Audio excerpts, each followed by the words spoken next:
Hi, everyone. Welcome. Thank you for being here today. Feel free to introduce yourself in the chat. We'll wait just another minute or so to allow folks to trickle in. But yeah, thank you.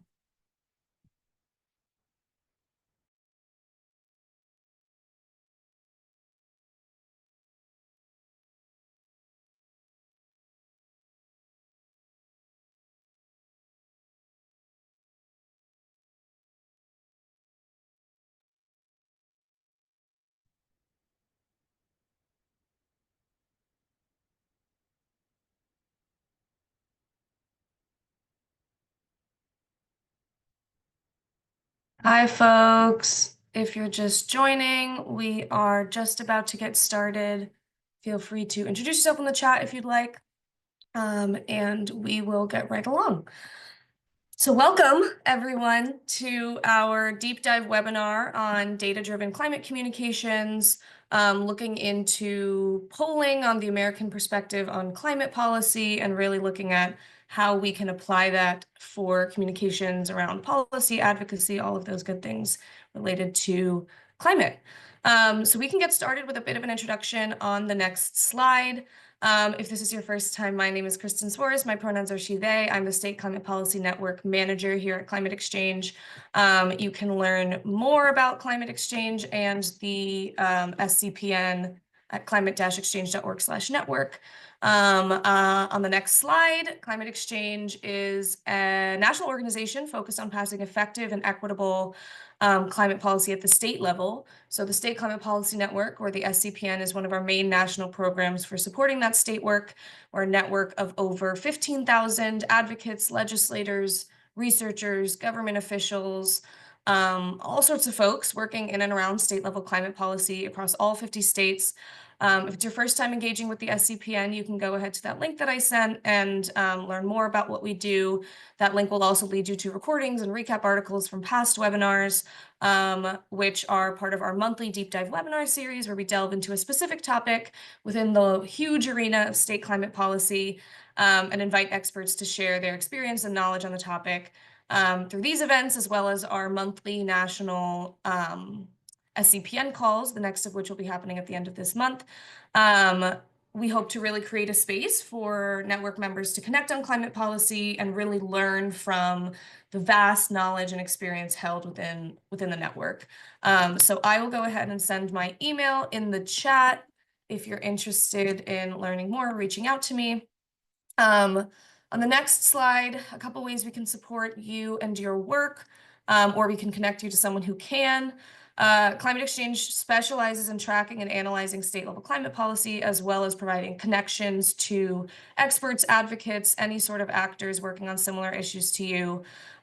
We have a pro bono policy assistance program where we can help provide example states for climate policies. We can conduct state landscape analyses and more. We host the State Climate Policy Dashboard, which is a free tool that tracks over 60 different types of enacted state-level climate policy across multiple sectors, with the ability to sort, filter, and compare policies across states and sectors, as well as access model laws, expert resources, all that good stuff. So feel free to reach out if you have any questions about that. On the next slide, last quick intro, just a quick plug. We're running our largest annual fundraiser here at Climate Exchange, which has just a few weeks left, and we've sold, I think, over 65% of tickets, but all of our programming is entirely free. And so proceeds from this raffle go to fund webinars like this one, as well as our other offerings, pro bono climate policy assistance, things like that. And yeah, we're raffling off an EV with cash prizes for the second and third winners. So feel free to check that out if you're interested. Next slide. So we can get into it today. So today we've invited an amazing panel of speakers to talk about what states need to know about climate policy in the American mind, in the 2024 elections, all of those good things, and really trying to look at how we can bolster policy initiatives with really effective climate communications. And before I get into the introduction of our speakers, just a logistical note, feel free to use the chat box as a space for connection, sharing resources, whatever you like. But if you have any topic-related questions for the panelists, you can submit those at any time through the Q&A feature that you'll see at the bottom of your screen. If you submit those questions through the regular chat, they might get lost, but panelists might be able to see and respond to them if you submit them through the Q&A. So also this webinar is being recorded, so if you have to hop off at any time, or you know someone who wanted to make it but couldn't, feel free to hop off, and we will be sharing the recording and slides via email as well as a recap article by the end of the week. So we can get into discussion here. So after the November elections, we polled you all in the network to see what issues you need support on, and one big theme was around communicating, especially under the new federal administration. And here at the SCPN, as you know, as communicators ourselves, we really aim to ground our messaging and strategies that work, and in the context of how our communities are feeling. And so today we've invited speakers to discuss just that. These are experts with decades of experience in understanding how Americans feel about climate and how to use that information to drive effective communication around policy and advocacy. So we'll get more into their introductions before each of their presentations.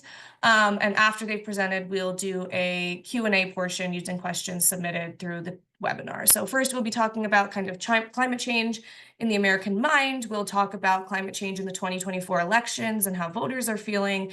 And then we'll move into some tools and best practices for you all in your communications related work. So we can go to the next slide. Our first speaker is Ed Maibach, Director of Mason Center for Climate Change Communication.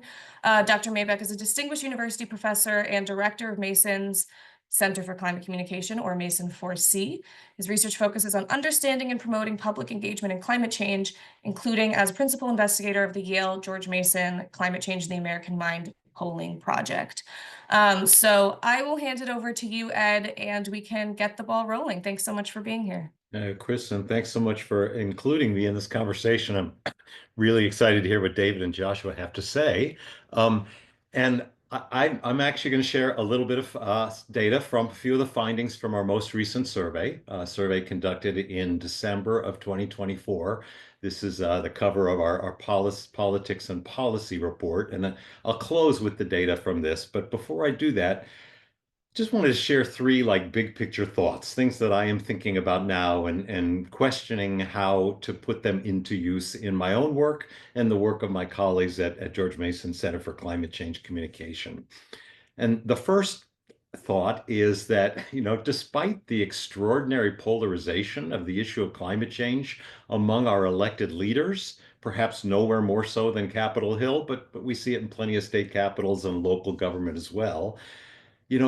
Voters themselves, citizens themselves, are not nearly as polarized on the issues as our elected representatives. So there's something fundamentally going on with our democracy where we put the most extreme voices into office. But I think it's incredibly important to recognize that the people who put them there do not necessarily agree with those extreme views.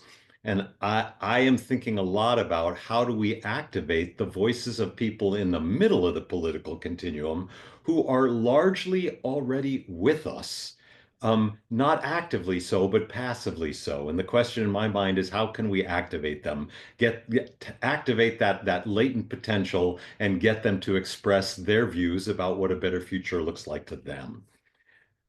The second point I wanted to address is, Kristen, you touched on it in your introduction, and that is, these are crazy times that we are living in right now, including, a presidential administration who is saying we can't say certain words. My center, we do have some federal funding, and we do pursue federal funding on occasion, although I think the next 4 years will be a fairly dry time for us in terms of federal funding. But the point I want to make is we should not be intimidated away from talking about climate change. The data, the polling data is perfectly clear on this point. Most people, most Americans really want to hear about climate change. They are not put off by it. They are not antagonistic towards the idea that we might have a problem and that we might want to think as smartly as we can about what to do about that problem. So For any of you who are thinking, I mean, for any of you who have a necessity to not mention climate change because of the federal funding you're getting, so be it. Find other ways of talking about the issue. But for the rest of us, if we self-censor, if we stop talking about climate change, we are disserving our organization. We are disserving the public we are working hard to activate and to help. Um, but a related point is if all we do is talk about the problem, we're probably not doing as much as we can to activate audiences who are currently, activatable, persuadable. Problems paralyze, but solutions sell. So the second point, sort of point 2A is, yes, we need to continue talking about climate change, but I'm going to encourage us all to talk more about solutions to climate change and the solutions that produce all kinds of other value in our lives, in our communities, in our state, and in our nation. So talking about the problem exclusively is not as helpful as having a more balanced communication portfolio, talking about both the ways in which these problems are relevant to our lives, but perhaps more importantly, the good things that will happen if we act smartly and take advantage of the solutions that are right at hand. And then the third and final big picture point that I've been spending a lot of time thinking about deals with the concept of the all of the above energy strategy. We've been hearing about the all of the above energy strategy all the way back to President Obama and every president since. And that is not the way we need to be thinking. We need to be thinking about an all of the above clean energy strategy because there are we are already engaged in a clean energy transition, a clean energy revolution, but that revolution is being constrained by certain pinch points. And those are pinch points that the public doesn't necessarily understand. So more communication about an all of the above clean energy strategy is what I think we really need and what I believe the country is really interested in learning more about. But we need to also make perfectly clear, unlike President Obama and every president since, that we need to turn off the fossil fuel spigot as rapidly as possible. The all of the above energy strategy that includes fossil fuel will not get us where we need to be in terms of a climate safe nation. So those are sort of the three big points. Now, if I can go to the next slide, please, or you could go to the next slide. I want to start with some like really, really major insights into how the public thinks about climate changes. This is, in my opinion, the most important one. We do not have a country that is divided on the issue of whether or not climate change is happening. Yeah, sure, there are about 10%, maybe 15% of Americans who think it isn't, but most of us understand it is happening, but we see it as a distant threat, distant in time, space, and species. So a 2100 problem for sure, a problem in Bangladesh for sure, a problem for polar bears for sure. There is no disagreement among Americans about these 3 points.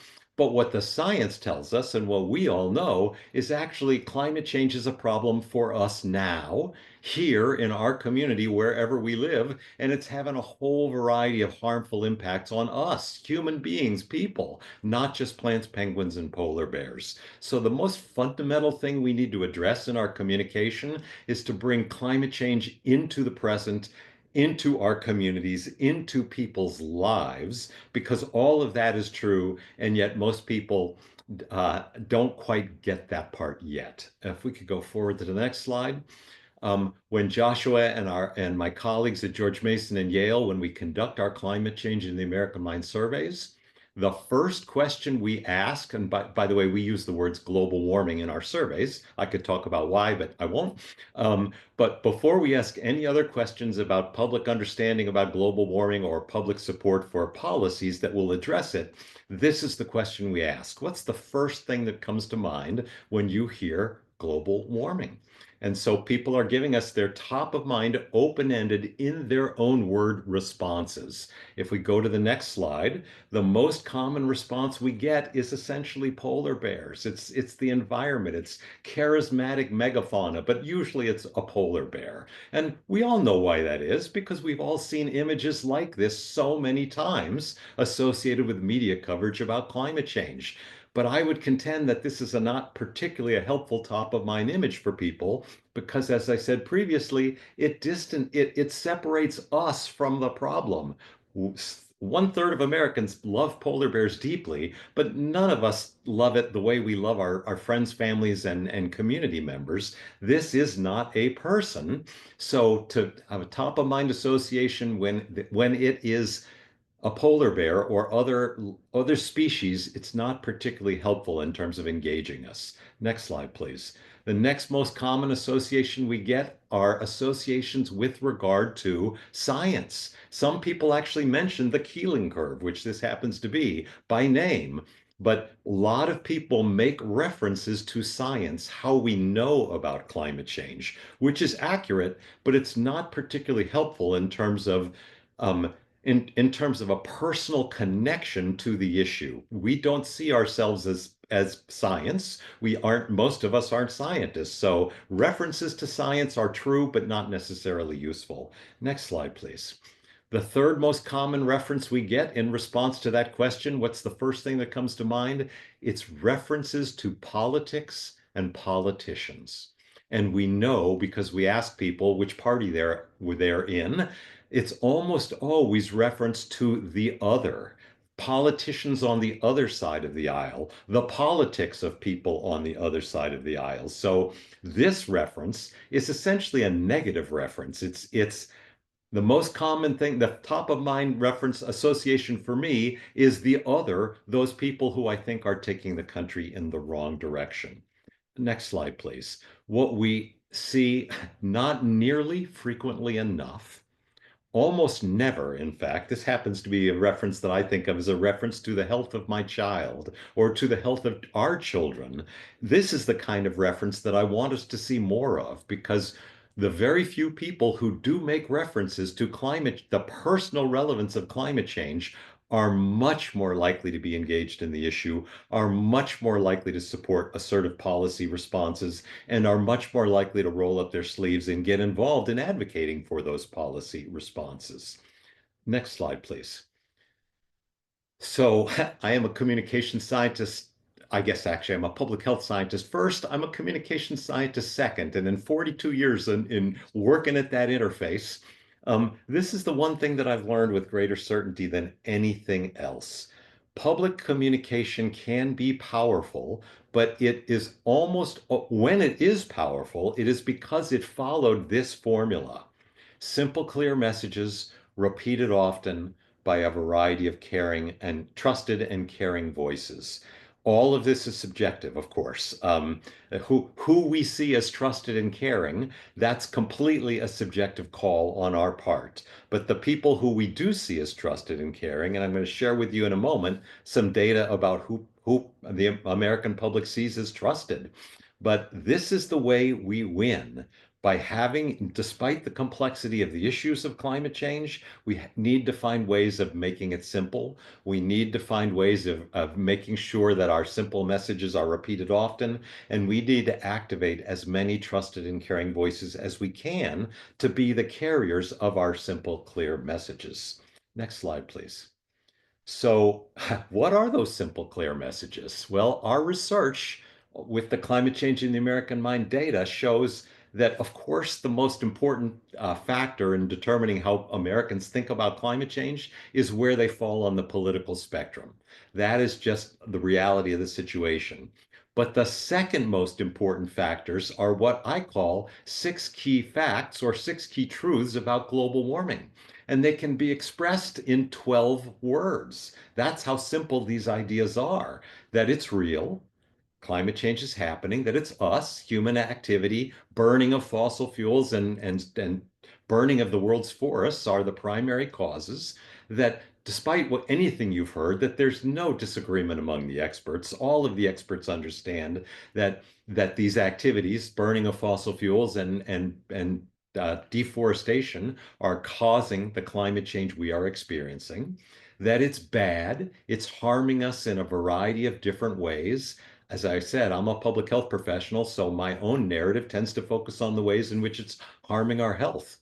That there's hope, that there are actions we can take that will make a big difference. Those people in our lives that we know who are doomers, they have it wrong. The horse has not irretrievably left the barn. There are actions we can take that will make a big difference, and the extent to which people understand that, they are much more likely to engage. And then the sixth key truth is so simple and so profound. It's that others care. Our data shows that the majority of Americans are worried about climate change, almost 7 out of 10, yet they think they're in a small minority. And the extent to which they understand that they're actually part of the majority, it tends to embolden them, get them much more likely to get involved and to take action. Next slide, please. So who is it that we trust? I'm sorry, this is somewhat of a small slide for you, but the point I want to make. Oh, actually, something disappeared off the slide, but it's okay. I thought I had some bars around this slide, which showed the top 5 most trusted sources for all registered voters. And they are NASA. That's lovely, except now NASA has been constrained. They can't talk about it anymore for the next 4 years. It's family and friends. We tend to trust the people we know. We trust most the people we know best. So that's our family and friends. Climate scientists, that's a beautiful thing, except for the fact that most Americans couldn't name a single climate scientist, so that's something of an abstraction. People's primary care doctors, that's an insight that we work with at my center all the time. We've built something called the Medical Society Consortium on Climate and Health to try to activate America's primary care doctors and other doctors as sources of information about climate change. And then fifth and finally, the EPA. Again, that's kind of wonderful and heartwarming, except for the fact that the EPA won't be using their trusted voice for the next 4 years or so. If you go all the way to the red columns, Sorry, I'll jump right in. I do think that if you advance really quickly, there are transitions that show the boxes. There we Okay. go. All right, go back. Thank you. Excellent. That really helps. Now look at the red columns, if you will. The liberal and moderate Republicans, they're the group that I want us all to think more about, because I would contend they are not our opposition. They are actually almost with us on most of these issues, but they are, um, and they trust many of the same sources that we in general trust. They trust NASA the most, friends and family, their primary care doctors, climate scientists, and the EPA. Isn't that remarkable? When you think about the Republicans in your life, you probably don't realize how much overlap there is between the people and organizations that you trust and the people and organizations that they trust. They are very dissimilar to conservative Republicans, however, although there is still some overlap. Friends and family, primary care doctor, NASA. I would contend number 4 on the list is the most important in their lives, and that's Fox News. And Fox News really is our opposition because they are constantly hammering away with their simple, clear messages through the trusted and caring voices of people on their network, telling us that climate change isn't a problem, that clean energy is not the solution. There's all kinds of problems with clean energy. It isn't ready for prime time. But I just want you to keep in mind how much trust there is among moderate Republicans in the very types of voices that we are capable of activating in this conversation. Next slide, please. Now I'm going to give you some data from our December survey. This is really busy, but I'll tell you that the dark blue line at the top, that's liberal Democrats. The light blue line just underneath them, those are moderate Democrats. The black line in the middle, that's all voters. The pink line, that's moderate Republicans, and the deep red line, those are conservative Republicans. I want you to just look at what's happened over the past 5 years. So let's say 2018 to 2024, 6 years. What you see is that we are trending in the red America and blue America is trending in an opposite direction with regard to this question, which is how high a priority should the president and Congress put on developing sources of clean energy? Democrats, they are right there with that as a high priority for Congress and the president. And until about 5 years ago, even the majority of conservative Republicans were there with us, and 7 out of 10 of moderate Republicans were there with us.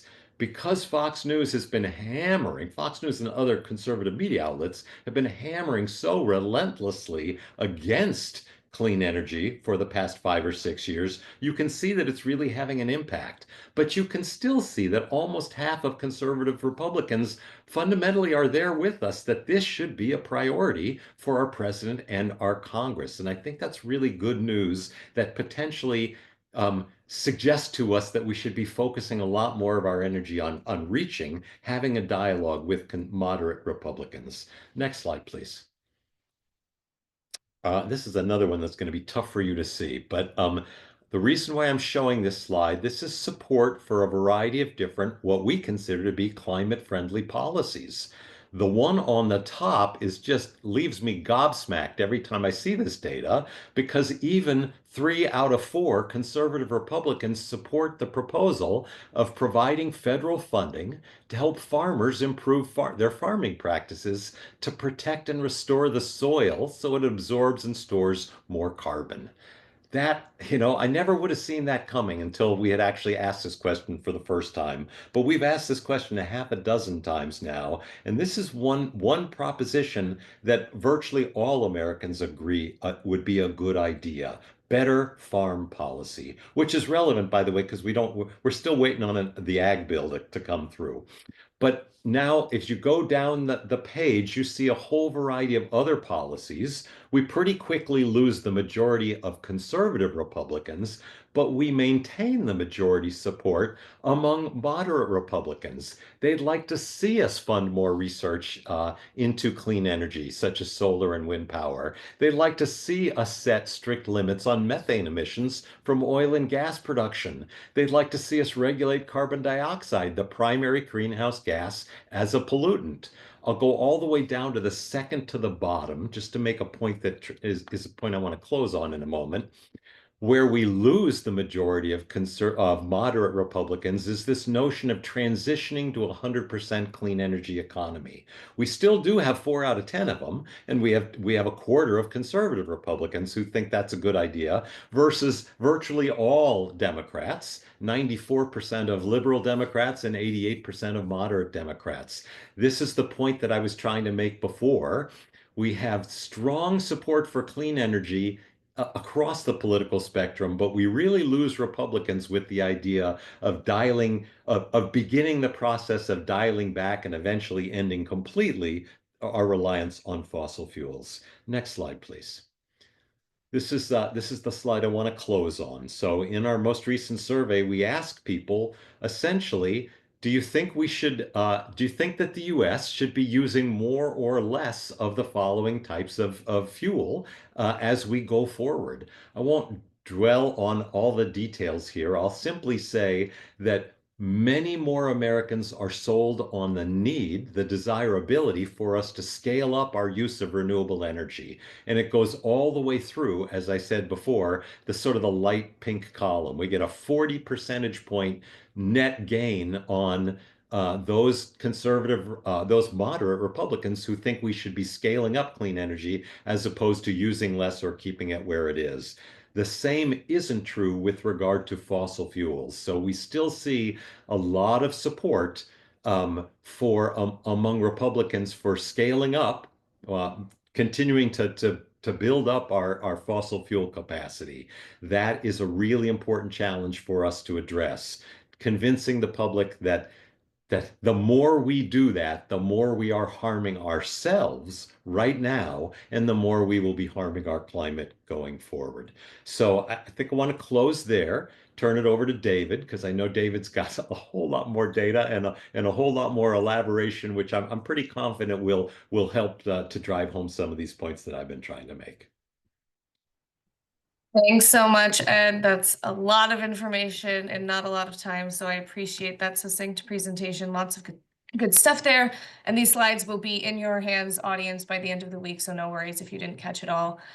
We can go to the next slide. We'll hand it over to David Gold, Director of the Environmental Polling Consortium at the Partnership Project. David is an experienced progressive campaigner and political consultant. As director of the EPC, he works to make research more accessible and to democratize data across the movement by collecting, distributing, and interpreting polling data on climate and environmental issues. So I will hand it over to you, David. Thank you for being here. Thank you, Kristen. Thank you, Ed, for the great lead in. I think a lot of the data that I will present does mesh very, very well with the points that Ed was making. So yeah, just to add on to Kristen's introduction, I'm David Gold, Director of the Environmental Polling Consortium, or EPC. I'm going to be taking a look back at how climate change as an issue impacted the 2024 election. I'll talk about some of the public opinion opportunities and challenges ahead, particularly as we do see and anticipate more attacks on climate and the environment. And just briefly about the Environmental Polling Consortium, we equip environmental advocates to utilize public opinion research in the work. The way that we do that, as Kristen mentioned, is by aggregating and analyzing public opinion research that's being done both in public and privately by advocacy organizations. And then we fill in gaps when we see them with original research. The best way to stay up to date with our work and to learn about public opinion research that's being done all across our movement is to sign up for our weekly emails. I think my colleague Leah will drop a link for that sign up in the chat. Those emails are sent out each Friday and summarize the latest polling data that's relevant to the environmental movement. Next slide, please. And some of the key takeaways from what I'll be presenting, see them up front. Next slide, please. So first about the election, it's important to note that the electorate, despite the result, actually did not want to take the country backward on climate change. Most voters who participated in the election said that they're concerned about climate change and that they want to transition to clean energy. I'll understand how that's possible given the results in a moment. It's also important to recognize that in general, public opinion about climate change and the environment and about most issues shows a thermostatic effect. What we mean by that is that we've seen concern about climate and the environment rise under Republican administrations and dip under Democratic administrations, essentially a reaction by the public in the opposite direction of who is in power. This idea of thermostatic public opinion is a very well-researched phenomenon. It's related, for example, to the reasons that the president's party, for example, typically loses seats in midterm elections. People instinctively want to provide some kind of check on whoever's in power. And I'll talk a bit about how it applies to public opinion on climate and the environment. Next slide, please. And then some of the major opportunities and challenges I'll be talking about. So first, public opinion is on our side as advocates in many ways, as Ed showed you with some of the Yale and George Mason data. So one important thing to know, people want clean air and water. That's not partisan, that's not controversial. People continue to want more solar and wind energy, despite the fact that people's energy attitudes have become more polarized. And we've also seen that voters, at least when you inform them about what's in the IRA, they overwhelmingly want to keep rather than repeal IRA tax credits and incentives. Some of the major public opinion challenges we see are that, partisan polarization on our issues is greater now than ever before. Our friends at Yale and GMU have done a great job of tracking partisan attitudes on our issues over time. They know this better than anyone, as well as the topics, as that illustrated, where we still do have bipartisan agreement. Another challenge is that Americans have mixed opinions about the economics of the clean energy transition, and in particular about whether it will cause their cost of living to go up, which we know is Americans' primary concern and has been for several years. I'll also touch briefly on messaging findings from recent public opinion research, the key takeaway of which is that we really do need to focus on tangible impacts for everyday people, such as polluted air and water and a higher cost of living. Everything we've seen in recent polling on our issues shows that we do need to do a better job of connecting climate change, connecting environmental threats to people's day-to-day lives if we want to persuade the public to support good climate and environmental policies. So recapping a bit about how climate change played out in 2024 election, you can skip ahead a couple slides. There we go. So, or sorry, one slide before. Yeah. So most voters said that they're concerned about climate impacts. Most voters who turned out in 2024 said that they're concerned about climate impacts in their own communities. Around 2/3 of voters who turned out in the election said that they're at least somewhat concerned about climate change impacting their community. This comes from the Fox News voter analysis survey, which despite the Fox News branding is actually a survey of the 2024 electorate that was conducted by the University of Chicago and shared with Fox News as well as the Associated Press. Next slide. So from that same survey, we can see that the majority of voters in the 2024 election, 56%, said that it's better for US energy policy to focus on clean energy like wind and solar, rather than to focus on production of fossil fuels. So this was a climate concerned electorate and it was a pro-clean energy electorate. Next slide, please. So how did the pro-climate candidate lose the election? Well, the short answer is that climate was not the top issue for people in this election, and a lot of people who cared about climate change did vote for Trump. So Harris won by a big margin among voters who were very concerned about climate change. Trump won by big margins among voters who were not too concerned or not at all concerned about climate change. And then when we look at voters who said that they were somewhat concerned about climate change, we see a very interesting dynamic where the election was very competitive with that group. Trump won 44% of voters who said that they're somewhat concerned about climate change. So, you know, we had a dynamic where a lot of people who are concerned about climate change voted for Trump because they were simply more concerned, in most cases about other issues, most notably inflation. Next slide, please. So from the same survey, we can see that voters trusted Harris over Trump to handle climate change. 47% said that Harris was the better candidate to handle the issue. Just 29% said that Trump was the better candidate to handle the issue. This was one of the only issues, this and abortion, where voters gave Harris a sizable advantage as the more trusted candidate. But voters who said they trusted the two candidates equally or who didn't trust either candidate to handle climate change overwhelmingly supported Trump. Next slide, please. Then when we look at voters' energy attitudes, so by a wide margin, Harris did win that majority, that 56% of voters who said that the country should be prioritizing clean energy. How Trump made up for that is that he won an even larger margin among the smaller number of voters, the 43%, who said that the country should be prioritizing fossil fuels. Next slide, please.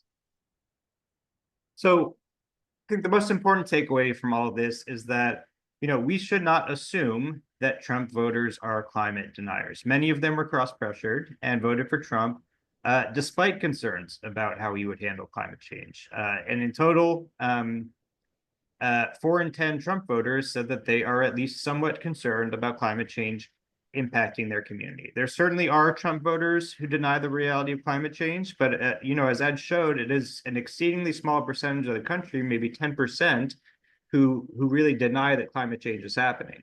But so there is a sizable minority of Trump voters who are worried about climate change and just didn't weigh it as a decisive factor in their vote. Next slide, please.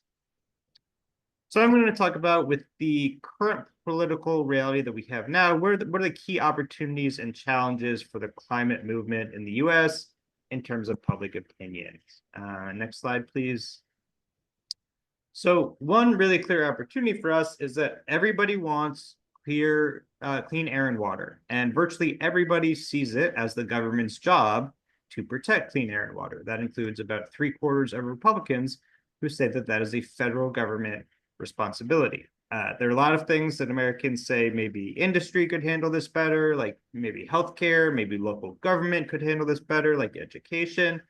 Clean air and water is not one of those things. That's a clear responsibility of the federal government, which is particularly relevant now that we see, you know, Musk and the Trump administration pursuing drastic cuts to the federal government's core functions. Everybody across the political spectrum agrees that the federal government has a responsibility to provide clean air and water for all Americans.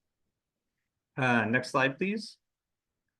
We've also seen that clean water in particular is especially important to the public. Very consistently, when you ask people what environmental problem they're most concerned about, it is pollution of drinking water. You can see here in this poll from Gallup that drinking water was 14 points higher than air pollution in terms of the percentage of Americans who say that they worry a great deal about it. And all of the environmental problems that elicited the most concern in the survey here related to water in some way. So we always say that if you want to make an environmental threat more salient to people, talk about how it could impact their drinking water. Next slide, please. So I mentioned earlier that public opinion on our issues tends to be thermostatic. This is an example of what I mean. So for years and years, Gallup has asked people whether it should be a greater priority to protect the environment or grow the economy. And it's a false choice, as we know, but you get the idea what they're getting at here. And opinions have shifted back and forth on this question about whether it's more important to protect the environment or to grow the economy. One of the best predictors, maybe the best predictor of how public opinion will shift on this question is which party holds the presidency. So for example, after Obama was elected, the relative priority that people placed on the environment declined. After Trump was elected for the first time, the relative priority that people placed on the environment rose to its highest level in 15 plus years. And then when Biden was elected, the relative priority that Americans placed on the environment dropped again. So this is not to say that, you know, Trump's election is guaranteed to make people more concerned about environmental protection or the climate, but that has certainly been the trend over the past 2 decades or so, with environmental concerns rising under Republican administrations and dipping under Democratic administrations. Next slide, please.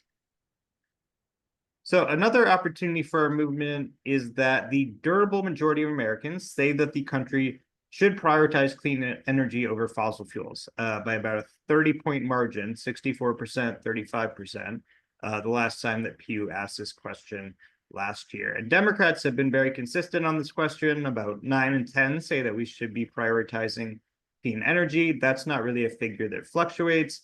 Republicans have fluctuated a lot on this question. They're red bars in the middle of this chart. In 2020, the last year of Trump's first term, about 2/3 of Republicans said that we should be prioritizing clean energy over fossil fuels. That dropped quickly as soon as Biden took office in 2021, all the way down to 38% last year. So at this point now, most Republicans now say that we should be prioritizing fossil fuels over clean energy. That's, again, you know, one of the clearest examples of thermostatic public opinion that you'll find on our issues, where Republican attitudes about clean energy completely flipped under Biden. Next slide, please. And one really important thing to note about Republicans' energy attitudes, we see in polling consistently, they like all kinds of energy. Republicans' views of solar and wind have dipped in recent years, but still most Republicans say that we should be expanding solar and we should be expanding wind. The main difference between Democrats and Republicans here is that Republicans also want to expand fossil fuels. They want to expand everything, whereas Democrats and also to a large extent independents want to be more selective and expand clean energy and don't want to expand fossil fuels. Next slide, please. So the last area I'll talk about where we have public opinion on our side is, you know, voters really want to keep the tax credits and incentives that were in the IRA. We asked people in a survey in October whether Congress should keep or repeal all the different tax rebates and credits for consumers that were part of the IRA. And most voters, in most cases, the vast majority of voters, said that we should keep all of them. Keep all of these IRA policies in place. Even the tax credit for electric vehicles, which actually wasn't particularly popular, has only 29% of voters saying that we should now repeal it. And I know that Yale and George Mason have collected similar data on these policies as well that tells a similar story. Next slide, please. So moving on to some of the major challenges that we face in terms of public opinion. Number one, political polarization over environmental issues has never been worse. That's probably not news to anybody, but it is stark and it has been accelerating. So for example, on this question from Gallup that I showed earlier, asking people whether they prioritize environmental protection or economic growth more, as recently as 2000, there was basically no difference bipartisanship on this question. Now there's about a 60-point gap between Democrats and Republicans. This is just one metric, and it's worth noting that some topics in our issue set are more politically polarizing than others, as Ed showed. So for example, climate change tends to be more politically polarizing. But as we noted before, Republicans want the federal government to ensure clean air and water. They want more development of clean energy. So those are relatively less polarized topics, as is protecting public lands, which tends to have really strong bipartisan support. Next slide, please. I'll jump right in really quickly just to say we're running a little bit behind. We have 15 minutes left, so just noting that for speakers. Yeah, I can end on this slide, I think. So when we look at people's attitudes about clean energy, I just want to drive home, we consistently win the debate that clean energy is better than fossil fuels for health. We're increasingly winning the debate that clean energy is better than fossil fuels for jobs. But the biggest sticking point for people is cost. So here, Pew asked whether the transition to clean energy would have a positive or negative impact on the prices that you pay to heat and cool your home, and slightly more expect a negative financial impact from clean energy than a positive financial impact. However, in our own research from the EPC, we've seen that a lot of this stems from a lack of awareness rather than actual resistance to the idea that clean energy is cheaper. In a survey last year, we asked people to rate as true or false the statement that because of the declining cost of solar and wind power, clean energy like wind and solar is now cheaper to produce than fossil fuels like coal and natural gas. And most people, 57%, as voters nationwide, rated that statement as true, that clean energy is cheaper. Only 25% believed it was false. So we do have a very believable argument that clean energy is now cheaper than fossil fuels, but we really do need to keep hammering that home for people because it's just not their baseline impression or assumption. We've got a few more slides, which I think will be sent as a follow-up, and I'm happy to hand it over now to Joshua. Thanks so much, David. Yeah, we can move through these slides really quickly. You'll all have access to this. And then here, I'll hand it over to Joshua, who leads the Yale Program on Climate Change Communication Strategies, strategy for engaging and supporting the climate and clean energy advocacy, media, government, and education community. So I will hand it right over to you, Joshua. And thank you to all the panelists who have been answering questions in the Q&A throughout this event. And Kristen, if you can stop sharing, great. What? So that'll work. Okay.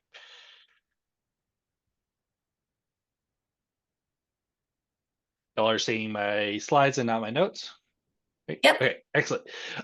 So my name is Joshua Lowe. I'm the Partnerships Director for the Yale Program on Climate Change Communication, or as we like to call it, YPCCC.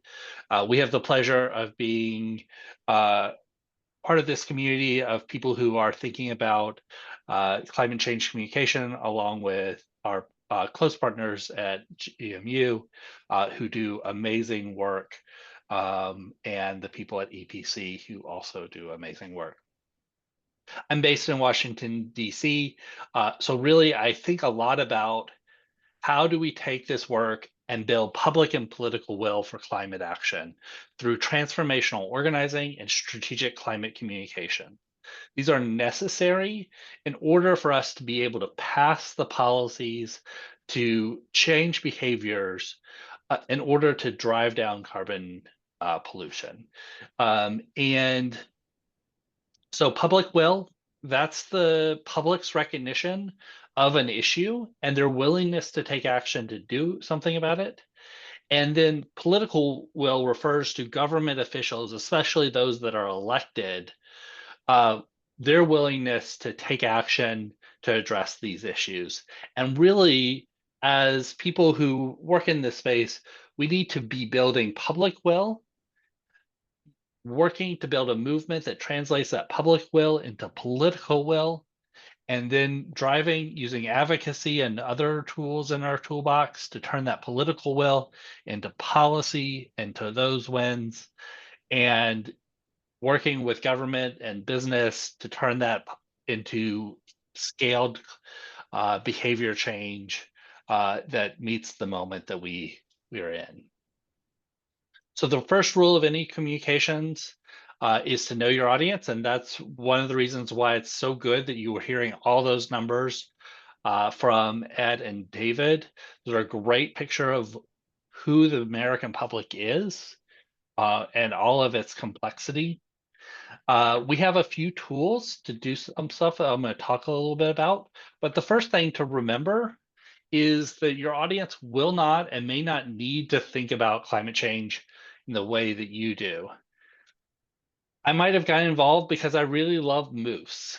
I think they're the super cool animals that are weird and fun.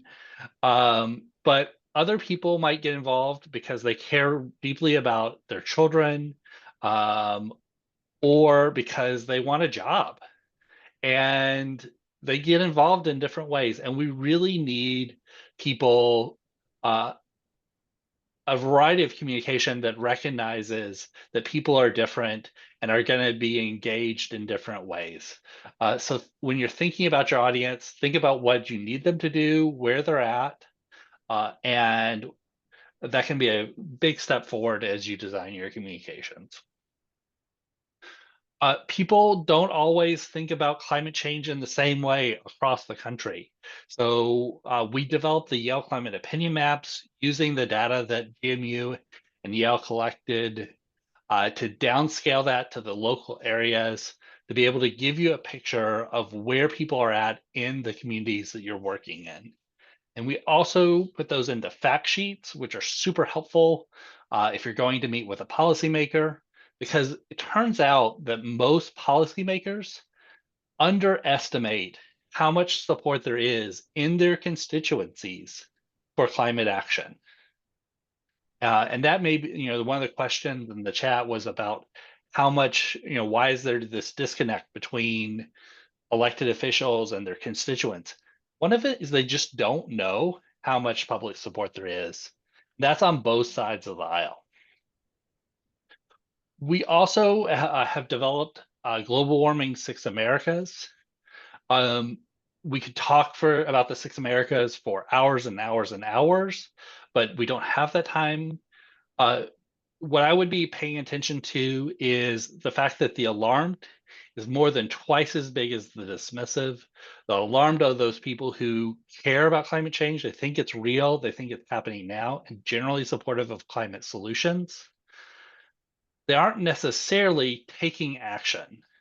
And that is our biggest opportunity, is to move more of those people to be taking action. And while many of the alarmed are progressive Democrats, there are alarmed Republicans. I just can't tell you how to find them at any sort of scale. The dismissive are those folks that think climate change is a hoax, and there's a range of people in between. This is an incredibly valuable way to be thinking about who your audience is, what do you want them to do, how do you find them, and there's all sorts of implications. Some ways that our partners are using this work, and some insights that we've generated from that. So the first is to think about breaking down the problem of communication into message, messenger, and reach. If you don't have all three of those things, your communication is not going to have the impact that you think about.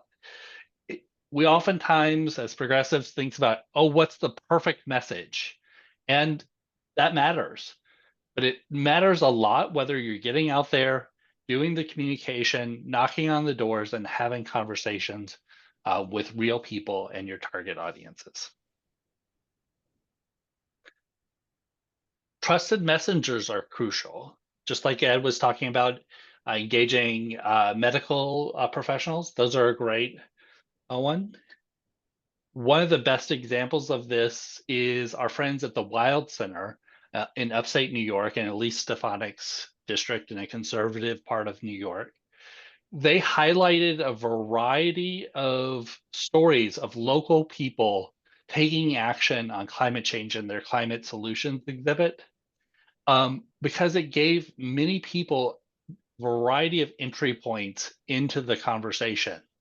They also did this, by the way, because they surveyed their visitors and figured out that a majority of them were alarmed or concerned. And so that gave them the confidence to really communicate the message that their audience needed to hear.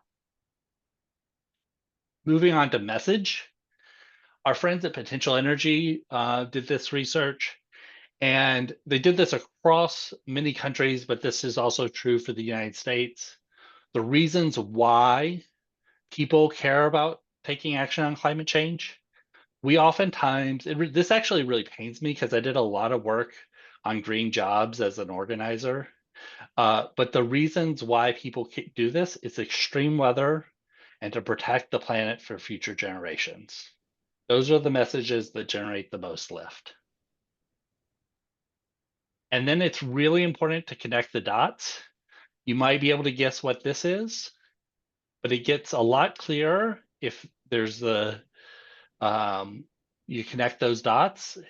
And then if you tell a story around that, this is my dog, his name is Bruno, and he likes treats. And you could start to picture who Bruno is a lot better. It's again, going to Potential Energy, having a message that meets your audience where it's at, thinking, especially if you're engaging more conservative folks, thinking about educational messages versus crisis messages, that can really be an effective way. And even amongst more progressive audiences, not everybody is thinking about climate change every day. And so doing some of that basic education in your messaging about why do we know that climate change is real? How do we know that it's impacting our community and what that impact is to people like your audience can go a long way. Also, incorporating cost savings. This goes to something David was talking about. If you connect cost savings with clean energy or with climate solutions, that can be an effective strategy. Another best practice is to break the spiral of silence. People don't always talk about climate change. We all talk about climate change on a daily basis. That isn't true for most people. And so campaigns that encourage others to connect those dots, to have those conversations with people and their friends and family are really helpful in terms of building public support for climate action. And another thing is to leverage the power of social norms. So we're all looking to our friends and family, the people we care about, our bosses, our coworkers, people in the grocery store to make decisions about how to behave. And so and what to believe. And so if you can leverage the power of social norms, that can be a huge benefit to your communication and to your messaging. A great example of this is the Alliance for Climate Education, which was trying to get teachers to teach about climate change, which we know is one of the most popular policies. There's some good work in New York on that right now. They highlighted that 8 in 10 adults say students should learn about climate change at school. And then when they showed this ad to teachers, it was one of their most effective ads that they had ever run. And then messages that build a sense of efficacy and hope. So as an educator, again, from this Alliance for Climate Education ad, as an educator, you have the power to equip young people. If climate change is such a big problem, we need to help people understand that they have power. And with that,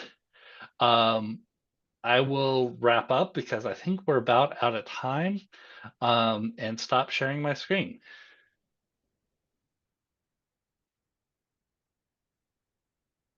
Thank you Kristen, so you're much, on mute. Joshua. I was on mute there. Thank you, all three of our speakers. We have answered a lot of the questions in the Q&A through written responses, so we'll include that in our recap article. We'll write those up for you. We are at the end of our hour. Lots of good discussion here. I just launched a poll just to let us know if this was useful for you or not.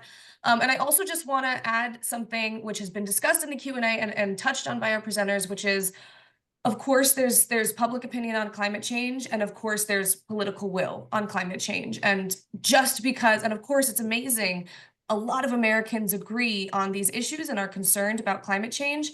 And we understand that that doesn't mean necessarily political opinion. Public opinion does not one-to-one drive political action, of course. So there's a world of other insights on the side of organizing and lobbying and political influence there. But it is important for us to realize as a community that it's not as polarized as we think it is. And so I appreciate all of the insights. I appreciate all of the questions. Thank you so much to everyone who's attended. I know it is an absolutely crazy time in a lot of ways, but as much as we can ground ourselves in how folks actually feel, even if that's at odds with who's in power, it will help us individually as well in terms of burnout and strength as a community. So I appreciate all of our speakers. I will go ahead and wrap up now. We will send the recording slides and recap article by the end of the week. Please feel free to reach out to me. You have my email, kristen@climate-exchange.org, if you want to connect with any of the speakers, partner with their organizations, ask them questions, anything like that. Or if you want to reach out to us to see how you can engage with our work as well. Thank you so much. I will see you all later. Have a good rest of your day. Bye-bye. Thank you.